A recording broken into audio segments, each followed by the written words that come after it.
million refugees in the country better access to education and employment ahead of plans to shut refugee camps by the end of June. While some refugees in Kenya are reaping the benefits of the law, many face challenges posed by job description and poor education funding.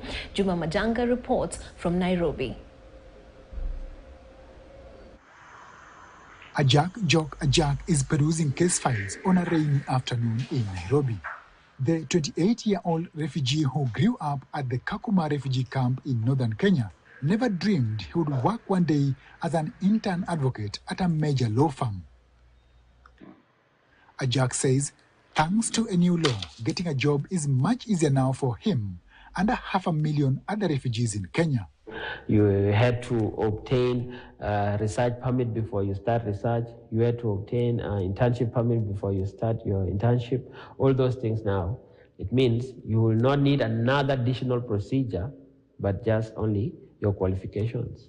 The Kenya Refugee Act 2021 was signed into law last year and went into effect in February this year, bringing several gains to refugees. Biggest problem that refugees have had in this country since 1991 has actually been the incumbent policy, where refugees are domiciled to live within particular camps.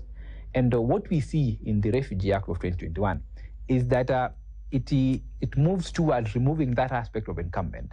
Rights activist Adhiu Achul says the new law will help this vulnerable community in many ways, but more needs to be done to raise awareness among refugees. Policies are just theories, but not practical. So most of the time, yes, they will issue, they will sign, but they don't interpret these policies to refugees. Nobody is doing that. So that they get to have an access to information, to know these policies were signed, and this policy is saying this and this and this, so that they can start acting.